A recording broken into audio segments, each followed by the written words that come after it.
السلام علیکم ورحمۃ اللہ وبرکاتہ۔ الحمد للہ رب العالمین والعاقبۃ للمتقین والصلاة والسلام علی اشرف الانبیاء والمرسلین نبینا محمد وعلی آلہ وصحبہ اجمعین وبعد۔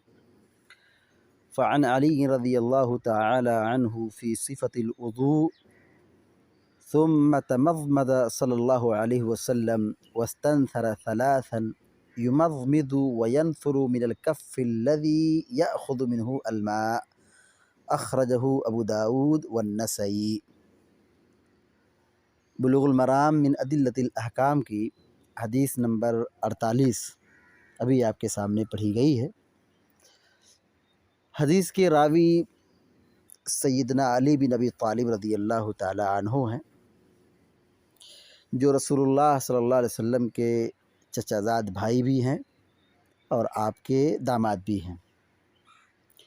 سابقین اولین میں سے آپ ہیں، اور اسی طریقے سے عشرہ مبشرہ میں سے بھی آپ کا شمار ہوتا ہے، مشہور صحابی ہیں، ان سے یہ حدیث مروی ہے۔ فی صفۃ الوضوء، وضو کے بارے میں، وضو کے متعلق، وضو کی کیفیت کے بارے میں یہ حدیث مروی ہے۔ یعنی آنے والی جو حدیث ہے اس کا تعلق نبی علیہ الصلوۃ والسلام کے وضو کے طریقے میں ہے، یعنی نبی علیہ الصلوۃ والسلام نے وضو کیسے کیا ہے اسی چیز کو اس حدیث میں ذکر کیا گیا ہے۔ ثم تمضمض واستنثر ثلاثا، ثم مانے پھر، ثم مانے پھر، تمضمض مانے کلی کیا، تمضمض کلی کیا یعنی منہ میں پانی لیا اور پانی کو باہر پھینک دیا، اس کو کہتے ہیں کلی کرنا۔ واستنثر، استنثر کے معنی ہوتا ہے ناک جھاڑنا، ناک میں پانی چڑھا کے ناک کی گندگی سمیت پانی باہر کرنا، اس کو عربی زبان میں کہتے ہیں استنثر، ناک جھاڑا۔ ثلاثاً مانے 3 مرتبہ۔ یمضمض وینثر، یمضمض کلی کر رہے تھے، یمضمض کلی کر رہے تھے، وینثر اور ناک جھاڑ رہے تھے، وینثر ناک جھاڑ رہے تھے۔ من الکف الذی یأخذ منہ الماء، من الکف ہتھیلی سے، من مانے سے، کف مانے ہتھیلی، من الکف ہتھیلی سے، الذی مانے جو، جس، جو اور ایک معنی ہوتا ہے جس، یأخذ منہ الماء،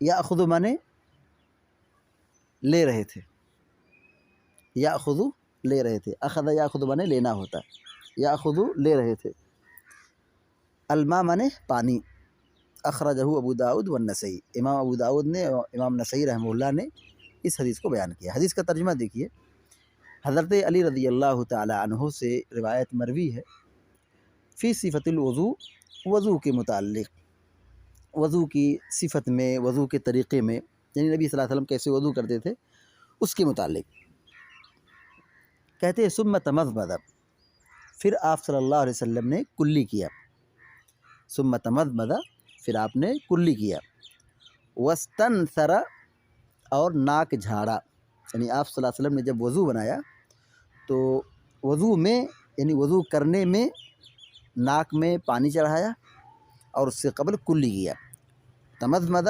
کلی کیا، واستنثر اور ناک جھاڑا، ناک صاف کیا، ثلاثاً 3 مرتبہ۔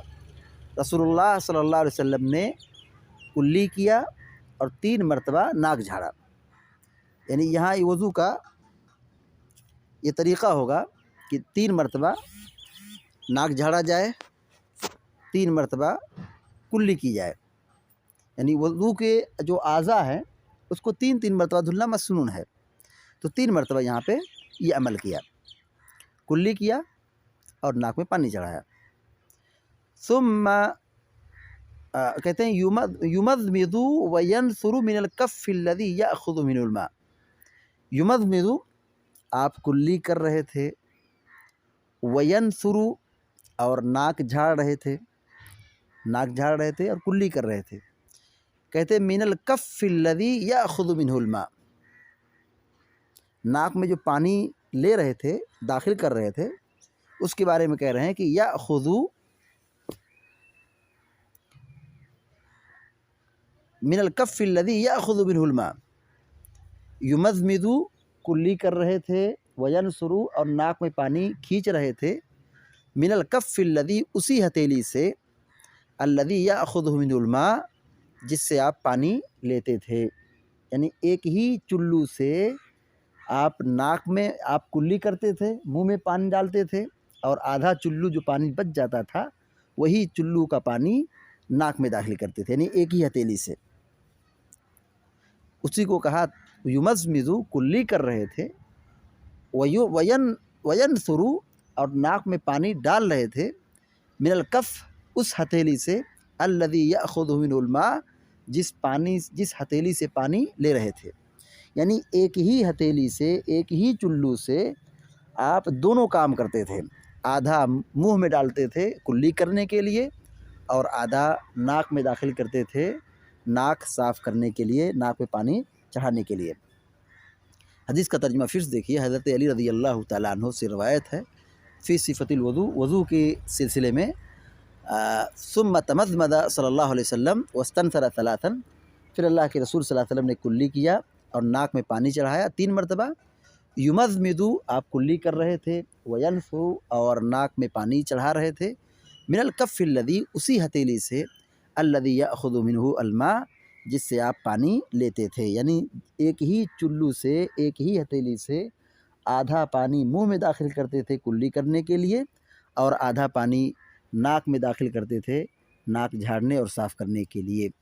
اخرجہ ابو داؤد، امام ابو داؤد رحمہ اللہ نے اس حدیث کو ذکر کیا ہے. والنسائی، امام نسائی رحمہ اللہ نے بھی اس حدیث کو ذکر کیا ہے اور روایت صحیح ہے. اس حدیث کا مفہوم یہ ہوا کہ جب ہم وضو کریں گے تو وضو کے اندر کلی کرنا اور ناک میں پانی چڑھانا یہ بھی وضو کے اعضاء میں سے ہے، یعنی یہ بھی ضروری ہے. ناک میں پانی چڑھانا اور کلی کرنا. تو ناک میں پانی چڑھا کر کے دائیں ہاتھ سے منہ میں داخل کریں گے اور دائیں ہاتھ سے ناک میں پانی چڑھائیں گے. پھر گندگی جب صاف کرنی ہوگی تو بائیں ہاتھ سے گندگی صاف کریں گے، یعنی ناک صاف کریں گے. یہ وضو کے اندر ضروری ہے، یعنی کلی کرنا اور ناک میں پانی چڑھانا. اس حدیث سے جو باتیں معلوم ہوئی، نمبر 1، کلی کرنا چاہیے، یعنی وضو میں کلی کرنا چاہیے اور ناک میں پانی چڑھانا چاہیے. پہلی بات معلوم ہوئی. دوسری بات یہ معلوم ہے کہ ایک ہی چلو سے آدھا پانی منہ میں داخل کرنا چاہیے اور بقیہ پانی کو ناک میں کھینچنا چاہیے. ایک ہی چلو سے، یعنی ایک ہی چلو سے آدھا منہ میں اور آدھا پانی ناک میں داخل کرنا چاہیے. تیسری بات یہ معلوم ہوئی کہ کلی کرنا اور ناک میں پانی چڑھانا یہ 3 بار ہونا چاہیے. یہ کتنی بار ہونا چاہیے؟ 3 بار ہونا چاہیے. اور اس طریقے سے ہر اعضائے وضو کو 3 بار دھلنا چاہیے. ہر اعضائے وضو کو ہاتھ دھلنا ہو، چہرہ دھلنا ہو، پیر دھلنا ہو، کلی کرنا ہو، ناک میں پانی چڑھانا ہو، وضو کے ہر اعضاء کو 3 بار دھلنا مسنون ہے. چوتھی بات یہ معلوم ہوئی کہ نبی کریم صلی اللہ علیہ وسلم بشر تھی. آپ کو بھی کلی کی ضرورت پڑتی تھی، آپ بھی ناک میں پانی چڑھاتے تھے، آپ بھی وضو کرتے تھے. یہ سب پہچان انسانوں کی ہے. آپ صلی اللہ علیہ وسلم مکمل انسان تھے، جیسے ہم اور آپ انسان ہیں، مکمل آپ انسان تھے. بس فرق یہ کہ آپ کا مقام سب سے اونچا تھا، سب سے اعلیٰ تھا. آخری اور 5ویں بات یہ معلوم ہوئی کہ منہ میں یا ناک میں پانی داخل کرنے کے لیے چلو کا استعمال کرنا چاہیے، یعنی دائیں ہاتھ کا استعمال کرنا چاہیے. یعنی منہ میں اور ناک میں پانی کیسے داخل کریں گے؟ دائیں ہاتھ سے، ہتھیلی سے. یعنی ہتھیلی میں پانی لیں گے تو جو ہتھیلی میں پانی لیتے ہیں تو اسی کو اردو میں چلو کہتے ہیں، چلو میں پانی لینا. تو 5ویں اور آخری بات یہ معلوم ہے کہ منہ اور ناک کے لیے پانی جو استعمال کریں گے وہ چلو کے ذریعے سے، وہ ہاتھ کے ذریعے سے.